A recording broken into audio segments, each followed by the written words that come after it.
thanks everyone for joining us today for our panel on detecting and preventing payroll fraud. I'd like to welcome our panelists, Edward Nagel, founder of Nagel & Associates, Stuart Dukoff, co-founder of E2R, and my colleague Tracy Tink from Ceridian. So Edward, how does a forensic accountancy comes into the mix? How do you work with organizations?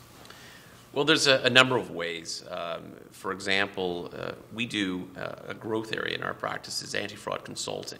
So a client can come to us and say, I have concerns about our payroll process or accounts payable process. Can you sit with us and review that process from cradle to grave and identify potential weaknesses within that system and provide recommendations to remediate any deficiencies identified?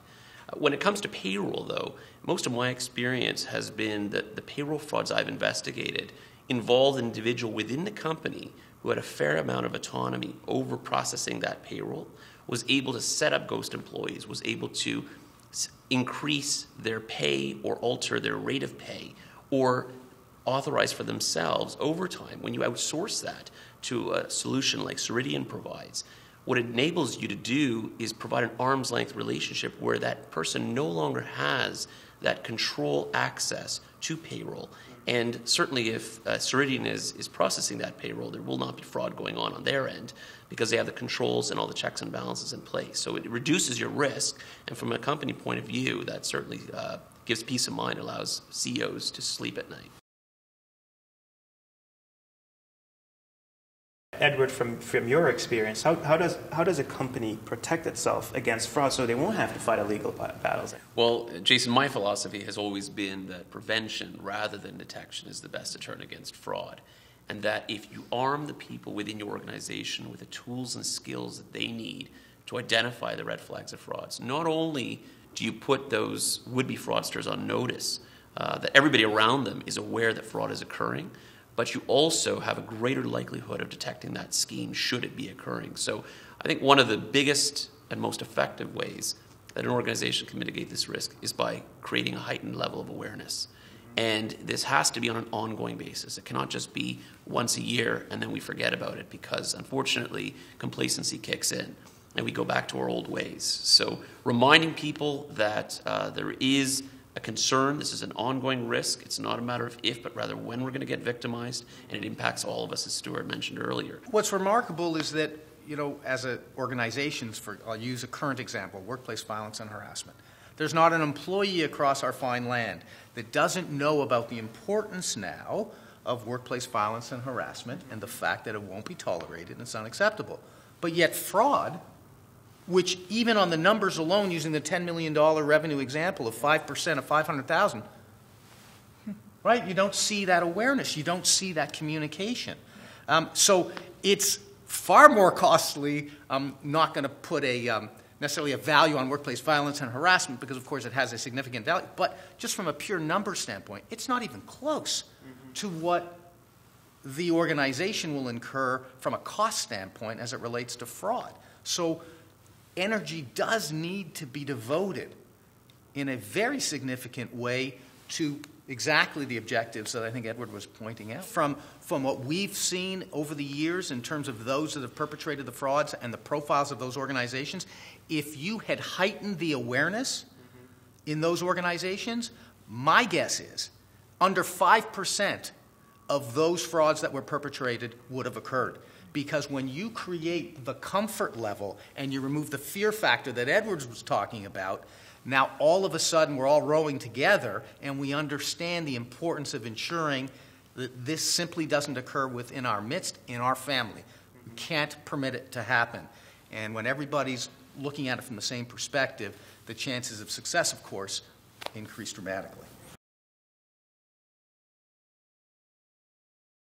Can you talk a little bit about, in terms of getting reports, in terms of keeping track of, my payroll and things like that? Do I still have access to this information? How does that help me? Absolutely. So, Jason, with our managed solution through Ceridian, we go through a workflow process. So we're looking at the entire payroll process from start to finish, identifying the gaps that may occur today, and leveraging where controls need to be put in place specifically because we are sort of that extension to the client's organization. Generally, in a full outsource, you'll have one person that provides the authorization and the control point for the payroll department. And then there's the Ceridian Business Intelligence, which is our reporting tool that allows the customer to go in and create their own reports. So for those, even within an executive level, they are able to develop a report to get different auditing that's required out of their payroll and HR systems so that they can validate and have some of the concerns that any organization should be looking at on a regular basis. So you're doing it efficiently. You're doing it within compliance by working with a vendor who's been doing this for 80 years. Absolutely. And at the same time, you didn't lose control over your process because you still have the reports that you need to run your business and for the executives to make the decisions that they need to make regarding your people. And you've gained efficiencies. Yeah. So you've now taken a process that may have been segregated or broken with a number of gaps, and you've brought it together. So you've got some control and some structure that's there, and you have a team of individuals that are now strategically engaged with the organization. How often do you see cases where a supervisor is sanctioning this behavior or is enabling that behavior, and how do you handle something like that? Yeah. Well, and that's when you have a supervisory relationship with somebody who reports in, and there is a fraud being perpetrated at both levels, right? You now have a serious organizational issue that immediately is going to trigger the organization's analysis of the entire organization. Because if one supervisor is involved, there is a likelihood there could be others. Mm-hmm. And if there are others involved, we may not just be talking once again about payroll fraud.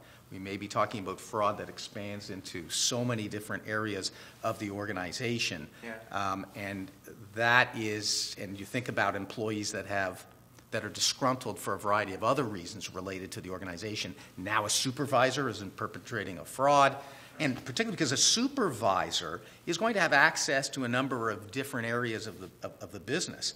And so certainly can facilitate the payroll fraud if the checks and balances and the proper internal controls aren't in place. But once again, there's a likelihood that that fraud is being perpetrated in other areas of the organization, which now is going to trigger an audit that's company-wide.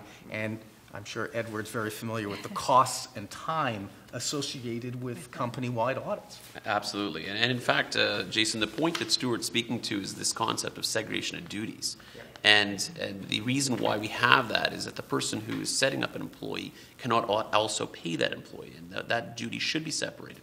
The challenge when you have a supervisor involved and quote-unquote colluding with that employee is that it's very difficult then to mitigate that risk, because you now have these two people working together and basically eliminating the segregation of duty that was set up to prevent the fraud in the first place.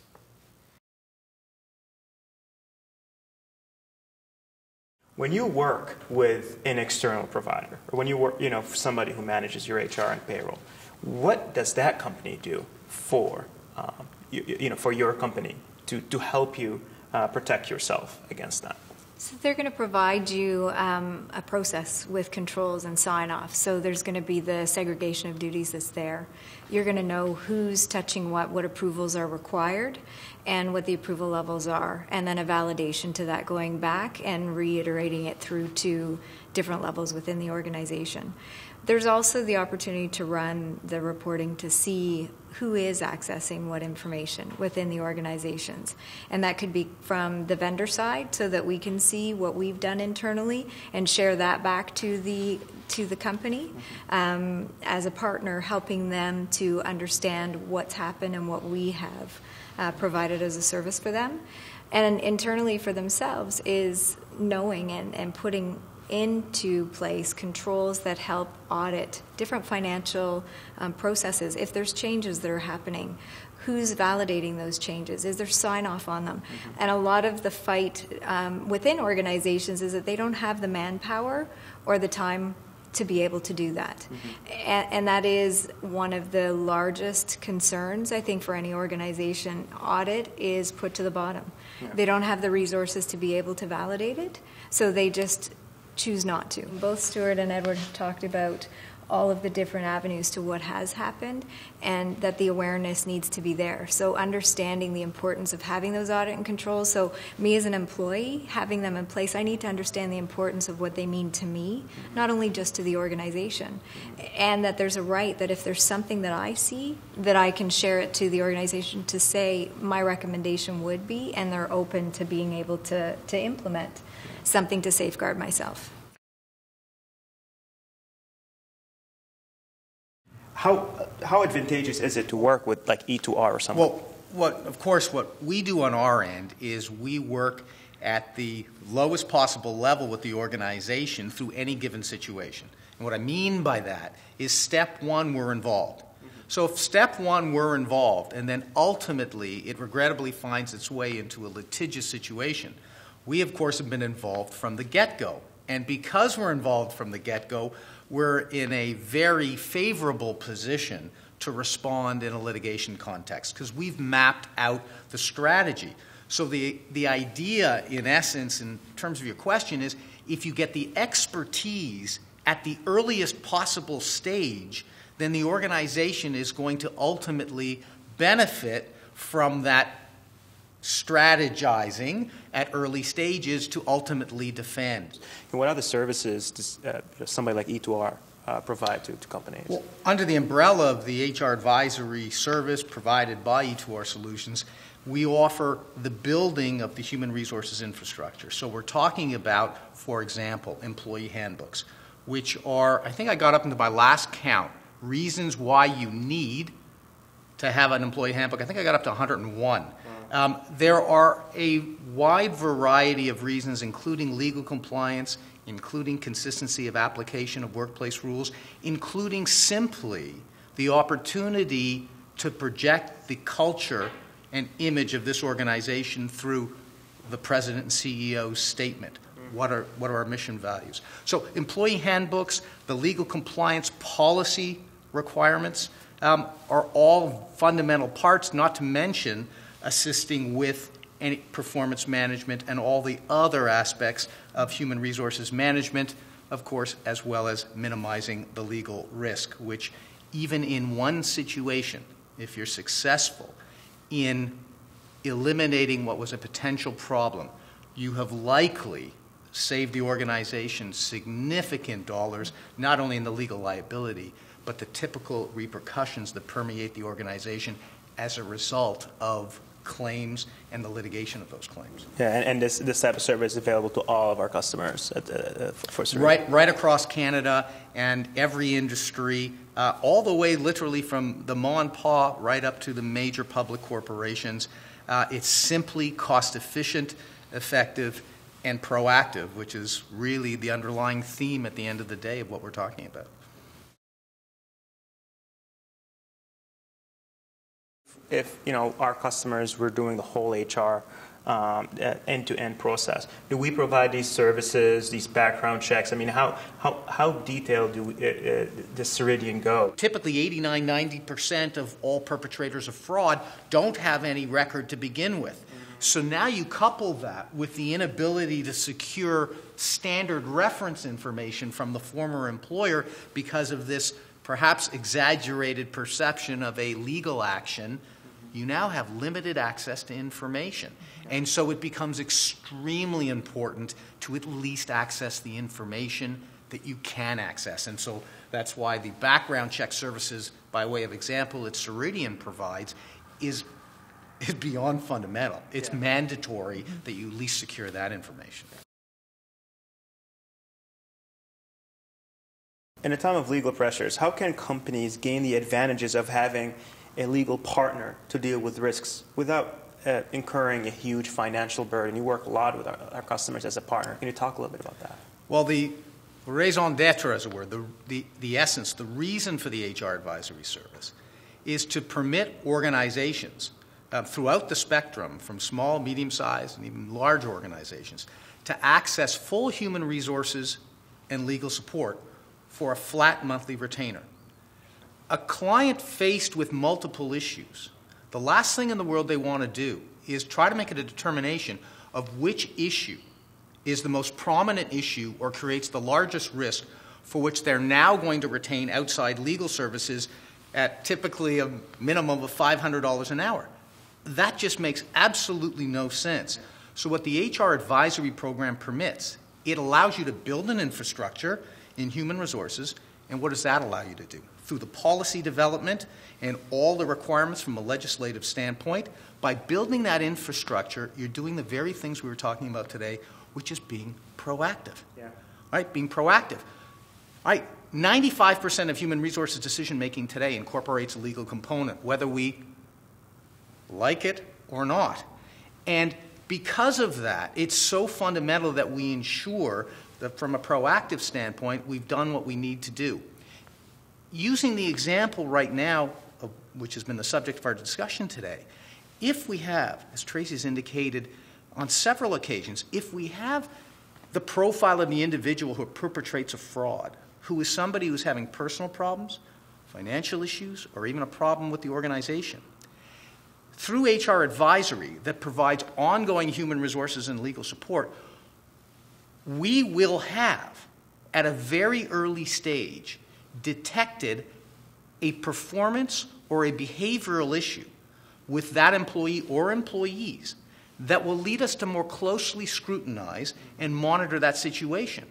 So from a proactive standpoint, there is a far greater likelihood that we'll detect that fraud simply because HR advisory has played an active role in not only building the proactive infrastructure required for the organization, but also on a day-to-day support basis, we'll be in a position with our antenna up to detect whether there's potential issue. So I'm going to keep it with you, Edward. What are some closing comments, some key takeaways for those folks? I think I alluded to this point earlier, and that is that trust is not an internal control. And the idea is not to try to educate your employees to become investigators, but rather arm them with the tools and skills they need to identify the red flags of fraud so that to the extent that an allegation surfaces, they have the ability to identify it. And secondly, you've got to give them the opportunity and mechanism to report those concerns in a manner they feel safe and protected, and encourage them to come forward and raise those concerns. Otherwise, they're not coming forward as a result primarily of fear. Stuart, same to you. Trust. The big word that Edward mentioned, and I think that plays a huge role because, unfortunately, there's undue reliance placed on trust. And to give you an example, this is a real live example through the courts our office was involved in. You have a small organization that retains an outside placement agency. Placement agency identifies or advertises, they do all background checks, everything necessary to secure the best possible employee. They place that employee, the agency had not done an efficient background check, and this employee had a rap sheet, probably the length of my arm, a rap sheet. What does this employee do? This employee proceeds to defraud this medium-sized business. All right? Medium-sized business detects it. They sue the now former employee for the damages they incurred as a result of the fraud. But what does the court hold? The court says, yes, this employee perpetrated the fraud. And yes, the employee is, or former employee is responsible for damages. But employer-client, because your internal controls were so deficient, you're 50% responsible for your own losses that resulted from this employee's intent and actioning of fraud. So what does it say? This was a medium-sized business that relied on trust as its internal control measure.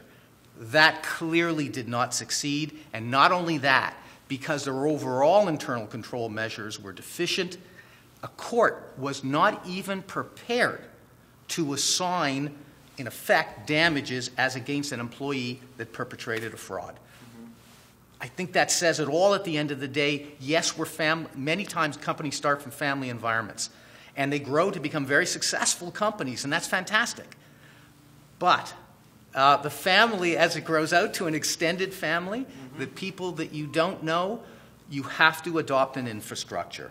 And that infrastructure has to include the internal measures that we're speaking about today. But Tracy, I know you have a little bit of a different view around trust, and and how do you safeguard your balance that trust with safeguarding your organization against such fraud? Right. So, Jason, you bring up a good point. So, we're talking about trusting of our employees. We're talking about trust is not sort of that safeguard. We're not saying don't trust your employees. What we're saying is safeguard those employees so that the trust and the ethics within the organization can continue as they should. Mm-hmm. By doing so, I, in closing, would like to say to the leaders in any organization, if you're not aware of some of the processes that you have today, look at what they are. Look at identifying the gaps. Mm-hmm. Identify what those gaps are. Identify where the segregation of duties are, where the control points are that somebody else needs to touch that and hand it off. Those are the important pieces, and if companies are not aware of those, they need to be. Yeah. And we've heard that in many different instances today. So it's not about saying don't trust your employees, it's talking about how you need to look at your organization and provide safeguards for those employees by ways of tools, by ways of identifying where your gaps are, and the things that you could do differently so that you're not faced with fines where you're being told that your controls aren't in place properly to be able to mitigate some of the risk. Thanks everyone for joining us today for our discussion. Also a big thank you to our panelists.